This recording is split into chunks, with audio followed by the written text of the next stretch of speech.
नमस्कार साथियों, स्वागत है आपका आपके YouTube channel DRX Ajay Dubey में। मैं आपका मित्र, आपका दोस्त अजय दुबे। आइए आज स्वागत करते हैं डॉक्टर कुमलेश पाठक जी का। और आप चर्चा की जाएगी कि आयुर्वेद में जो आपने बताया था कि मस्तिष्क का रोग होता है और शरीर का रोग होता है, तो क्या आत्मा को रोग होता है और आत्मा को दुख या सुख किसी चीज़ का अनुभव होता है? इसके बारे में चर्चा की जाती है। डॉक्टर कुमलेश पाठक जी का स्वागत करते हैं। कुमलेश पाठक जी का आइए। नमस्कार दोस्तों। ऐसा है कि पिछले वीडियो में हम आपको बताए कि मन को रोग होता है, शरीर को रोग होता है, पर आज आपका प्रश्न है कि आत्मा को रोग होता है या सुख दुख होता है कि नहीं। तो उसे मैं सुनिश्चित कर दूं, आत्मा को कुछ नहीं होता है। भगवान कृष्ण अर्जुन से कहते हैं कि आत्मा का कोई कुछ नहीं बिगाड़ सकता, न तो हवा सुखा सकता है, न तो जो है पानी गीला कर सकता है, न अग्नि जला सकता है। तो इस तरह से आत्मा का कोई कुछ नहीं कर सकता। आत्मा को सुख दुख और रोग नहीं होता। इस श्लोक से ही क्लियर हो गया। नैनम छिद्रन्ति शस्त्राणि नैनम दहति पावक न चैनम क्लेद्यन्ति आपो न शोषयति मारुता। क्लियर हो गया। वही चीज आयुर्वेद भी कहता है कि शरीर को रोग होगा, मन को रोग होगा, पर आत्मा को रोग नहीं होता। जो भी कुछ होता है संबंध होता है। इस शरीर में आत्मा स्वामी स्वरूप है, मन सारथी है, इंद्रियां घोड़ों के समान है, 10 घोड़े के समान है, तथा ये पूरा शरीर जो है रथ है। ये आपका जो है श्रीमद् भागवत गीता भी कहता है और आयुर्वेद भी कहता है। इसी सिद्धांत को सारे कार्य होते हैं। जो भी कुछ करता है सब मन करता है। आत्मा शक्ति देता है। यह आत्मा शक्ति कैसे देता है? चेतनावान यतस्यात्मा ततः कर्ता निरुच्यते अचेतनत्वाच् मनः क्रियावदपि नोच्यते। ये आत्मा जो है शक्तिवान है, कण कण में शक्ति है, लेकिन सब में स्थिति अलग अलग है। किसी में उष्ण किरण प्रकाश पुंज स्वरूप है, किसी में शीतल किरण प्रकाश पुंज स्वरूप है, छोटे जीवों में चेतना स्वरूप है, हमारे मनुष्यों में आत्मा स्वरूप है। तो ये एक प्रकार की शक्ति है जो ईश्वर अंश है, ईश्वर की एक शक्ति है। वो शक्ति मिलती है, करने वाला सारा कार्य मन करता है। अचेतनम क्रियावच्य मनश्चेतयिता परः युक्तस्य मनसा तस्य निर्दिश्यन्ते विभो क्रिया। इस श्लोक में ये क्लियर हो गया कि अचेतन मन कुछ नहीं कर सकता। वो क्रियावान है पर चेतनावान नहीं है।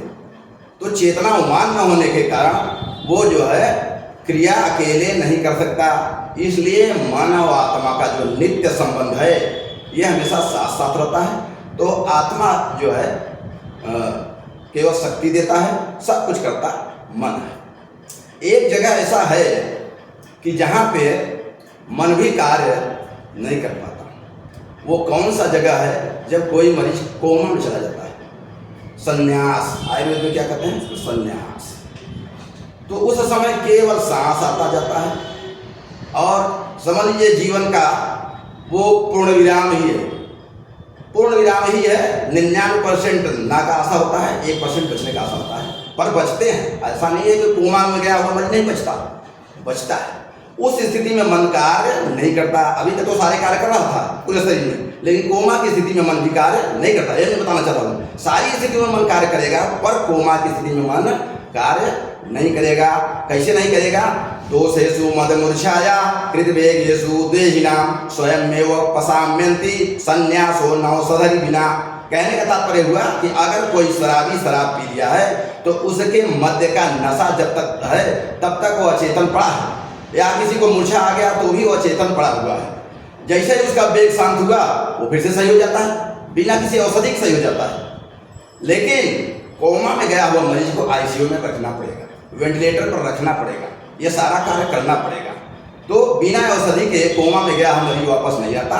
उसको नियम से चलेंगे, आना होगा आएगा, नहीं तो सब ईश्वर इच्छा है। धन्यवाद। अच्छा डॉक्टर साहब, ये बताइए, जो जनता में लोग कहते हैं कि आत्मा हमारी बहुत दुखी हो गई है, या लोग कहते हैं कि आज आत्मा बहुत प्रसन्न है, तो फिर आत्मा को प्रसन्नता और दुख कहाँ से होगा? ऐसा है, सारा चीज मन कर रहा है।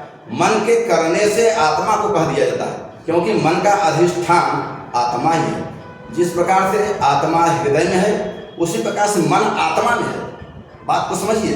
जिस प्रकार से आत्मा हृदय में है उसी प्रकार से मन आत्मा में है। दोनों का सानिध्य नित्य संबंध, इसे समवाय संबंध कहते हैं। आयुर्वेद में से समवाय संबंध कहते हैं। इसलिए जो है होता तो सब मन द्वारा ही है, कहने को आम भाषा में कह देते हैं कि आत्मा दुखी है, और कहना नहीं चाहिए, क्योंकि पहले मैंने कह दिया कि चेतनावान होने के कारण आत्मा को सब कुछ कहा जाता है। इसकी पुष्टि गोस्वामी तुलसीदास जी कर दिए हैं अपनी चौपाई में। आनंद रहित सकल रस भोगी, बिनु बानी बकता बड़ जोगी, तन बिनु परस नयन बिनु देखा, ग्रह घ्राण बन वास विषय का, अस सब भांति अलौकिक करनी, महिमा जासु जाई नहीं बरनी।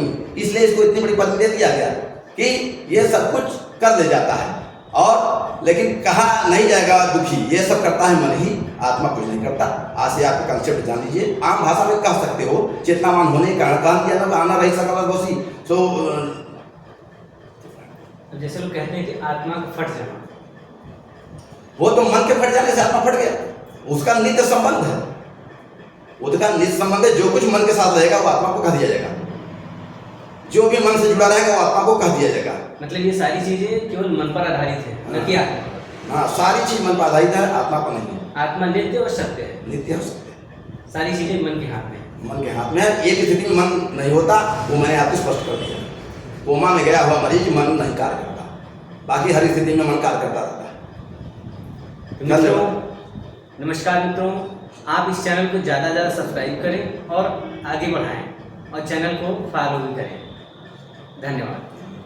आपका चैनल है DRX अजय दुबे।